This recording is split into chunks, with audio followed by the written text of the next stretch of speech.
मतलब अभी भी आरसीपी को लेकर बहुत कुछ तय नहीं है कि जो पिछले 2-3 वर्षों से नीतीश कुमार को रोजाना पानी पी पी के गाली दे रहा है, तो क्या क्या नहीं कहते हैं नीतीश कुमार को, कहते हुए थकते नहीं थे। वो अचानक जदयू में उनकी वापसी की चर्चा कैसे शुरू हुई, ये बड़ी महत्वपूर्ण बात है। क्योंकि श्रवण कुमार हो, मनीष वर्मा हो, चाहे कौशलेंद्र हो, ये कभी भी नहीं चाहेंगे कि आरसीपी की वापसी। उनको लगता है कि हम मतलब नीतीश कुमार तक अब हमारा एक्सेस नहीं, कि हम देश का पहला ऐसा मंत्री है जो अकेले शपथ लिए। जीके में पूछा जाता है सवाल और जेडीयू में उन लोगों का कोई अपना कोई वजूद नहीं है, कोई पैठ नहीं है।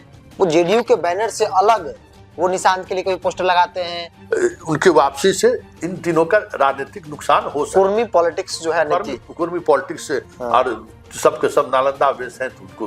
लेकिन पटना का जो नॉन पॉलिटिकल कुर्मी है, जो पिछले 20 वर्षों से सत्ता की मलाई को चाशनी की तरह जो है सो लपेटा है, वो थोड़ा असहज है। कि नीतीश कुमार कहते हैं कि आज मेरी जो स्थिति है इसके लिए कोई एक व्यक्ति जिम्मेवार है, तो आरसीपी जिम्मेवार है।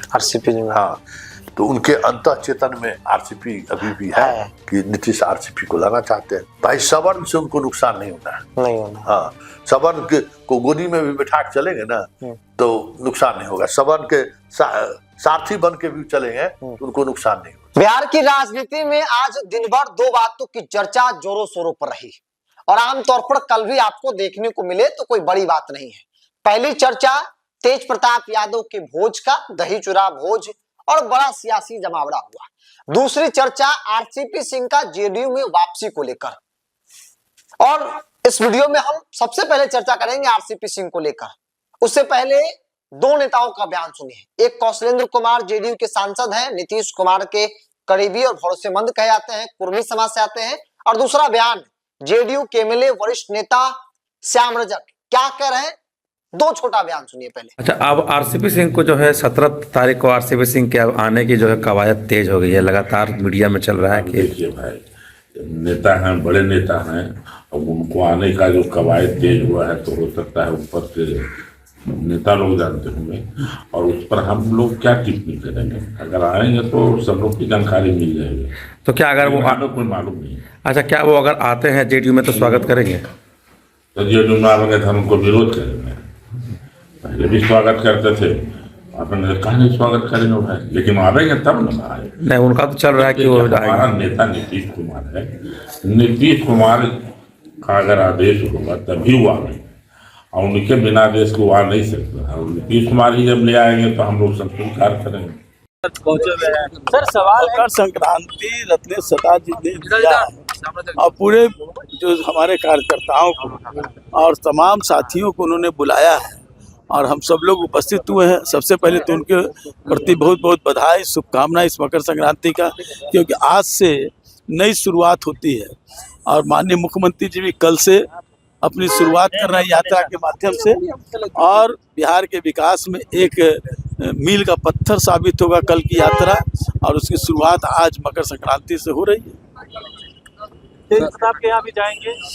कई जगह जाएंगे, एक व्यक्ति के क्यों नाम ले रहे हैं, सभी जगह जाएंगे।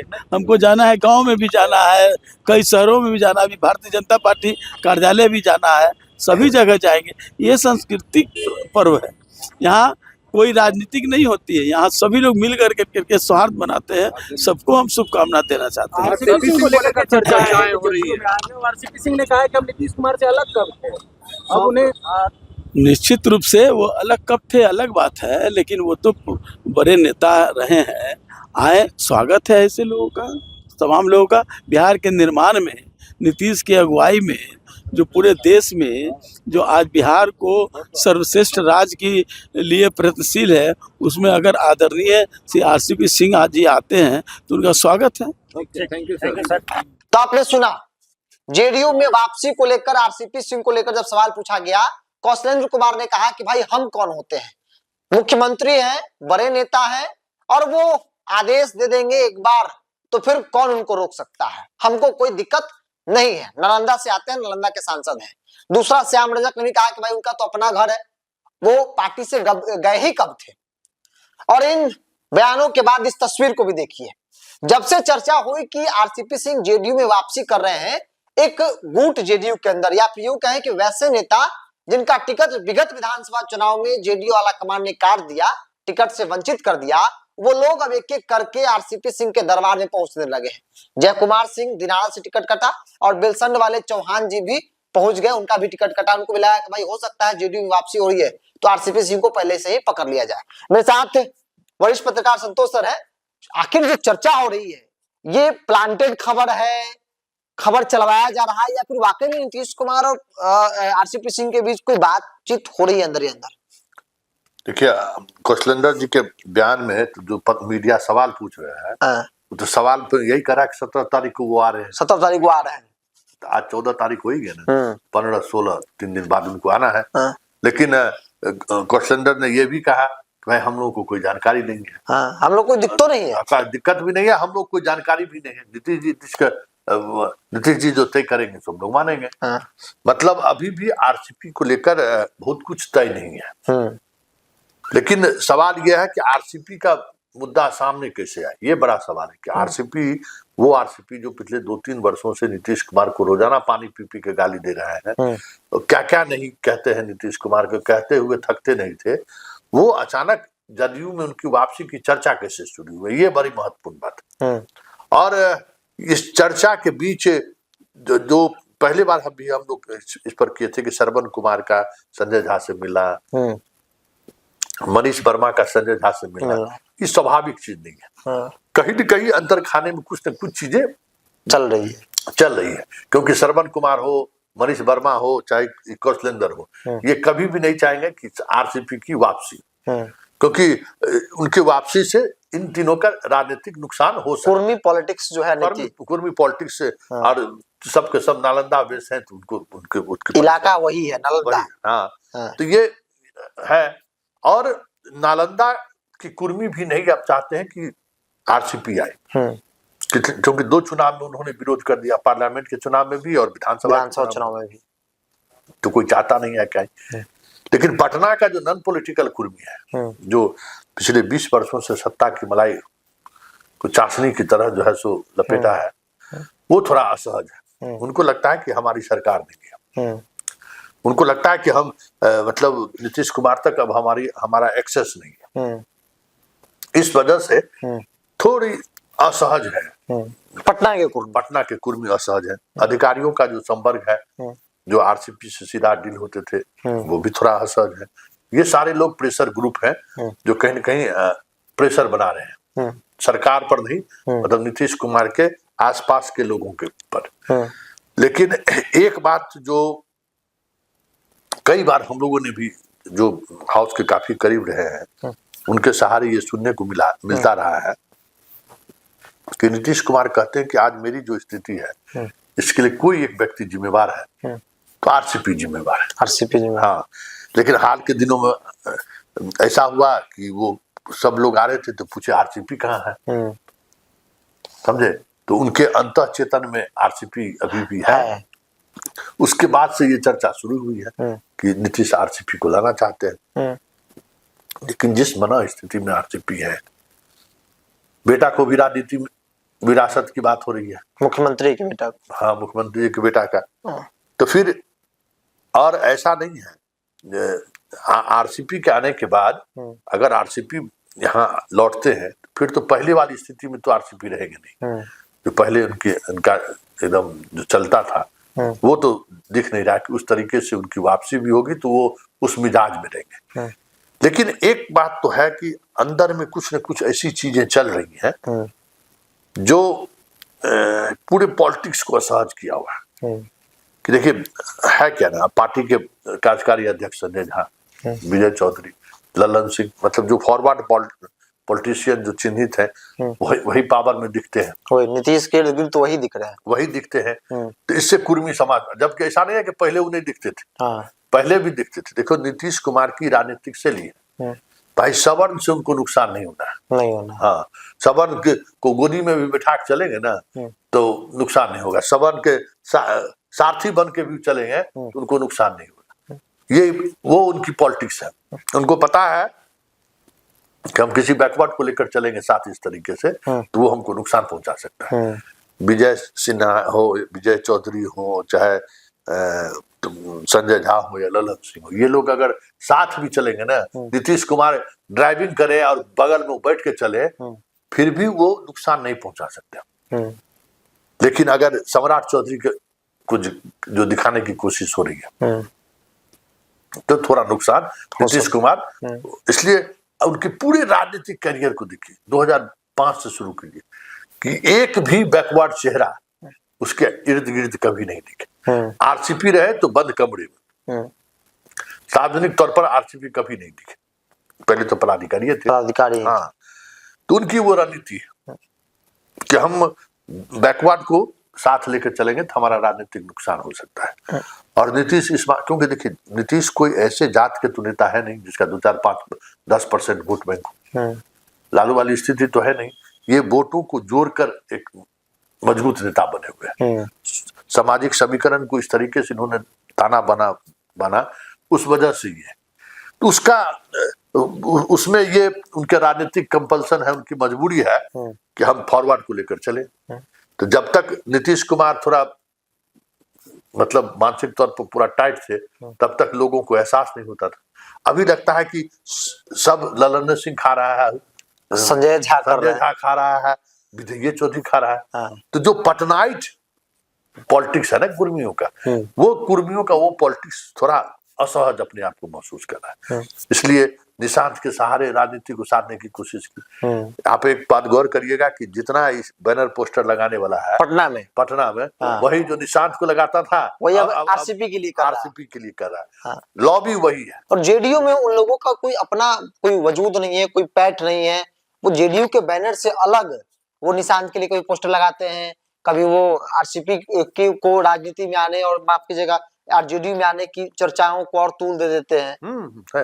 देखिए इस प्रदेश की कुर्मी, खास करके पटना के कुर्मी को ये समझ में नहीं आ रहा है कि भाई गांधी जी बनिया के नेता नहीं थे। गांधी जी देश के नेता थे। हाँ, बनिया कहेगा कि मेरा नेता तो सब नहीं। तो नीतीश कुमार कुर्मी के नेता नहीं है, कुर्मी बिहार के नेता है नीतीश कुमार। ठीक है ना, ये जाति के कुर्मी भले हैं लेकिन नेता ही बिहार के। और इनको कुर्मी के नेता के रूप में इनकी आइडेंटिटी थोड़ी है, नहीं। लेकिन बेचैनी है नीतीश कुमार के रहते हुए कुर्मी नालंदा और नालंदा के पूरे प्रदेश की कुर्मी अलग तरीके से लाभ उठाए हैं। इसमें कोई नौकरी का लाभ हो, चाहे ठेकेदारी में लाभ हो, चाहे किसी भी तरह का लाभ, ट्रांसफर पोस्टिंग में लाभ, अधिकारियों के ट्रांसफर पोस्टिंग में, कोनो जिला में दरोगा, सीओ, बीडीओ, देख लो कुर्मी कितना रंग में रहता है। लेकिन अभी थोड़ा जो है सो थोड़ी असहजता है। तो वो जो प्रेशर ग्रुप है ना, वो कहीं न कहीं इन चीजों को थोड़ा प्रेशर ग्रुप के रूप में, दबाव समूह के रूप में ये सामने लाना चाहता है कि हम इसको आरसीपी को आगे लाए। एक सवाल ये है कि आरसीपी के, अगर आरसीपी जेडीयू में आ भी जाते हैं, कमबैक कर जाते हैं, तो राजनीतिक तौर पर नीतीश कुमार को क्या फायदा हो जाएगा? नीतीश जिस दौर में है, अब उनके आगे आने वाली पीढ़ी की चर्चा हो रही है। नीतीश के पास विधायकों की संख्या है, एमपी की संख्या है, तो बुरे दौर से तो गुजरे हैं। 2020 से तो बहुत बेहतर स्थिति 25 में है। तो आरसीपी के आने से क्या फायदा हो जाएगा? कौन सा जीवनदान नीतीश कुमार को मिल जाएगा? 2020 में तो आरसीपी ही थे ना, सर्वे सर्वा, और कहां से कहां पहुंच गए। कई परंपरागत जदयू की सीटें उन्होंने छोड़ दी। और उस हार के लिए लोग जिम्मेवार मानते हैं कि भाई चिराग पासवान से अगर कुछ भी प्रॉब्लम हुआ तो पार्टी के अध्यक्ष वही थे। पार्टी कहाँ 75 से लाके 40-44 पर आ दी। और बड़ा सदमा नीतीश कुमार के लिए वो परिणाम था। और अभी तो भाई वहां से जो है सो 85 पे पहुंच गए। और अभी तो खुद नीतीश कुमार नेता के रूप में है। और आज आप गौर किए होइएगा, चूड़ादही पार्टी में रत्नेश सदा ने क्या कहा कि हम देश का पहला ऐसा मंत्री है जो अकेले शपथ लिए। जीके में पूछा जाता है सवाल पूछा जाता है। और हम एकलौते ऐसे आदमी हैं जिसके टिकट सबसे पहले टिकट मिला, और हमरे टिकट पर सब नजर कराए, पूरा इधर उधर कर दिया था, सब टिकट काट दिया था। तो मतलब संकेत ये है कि भाई ये सारी चीजें जो आप देख रहा है उसके अंदर खाने में भी एक पॉलिटिक्स है।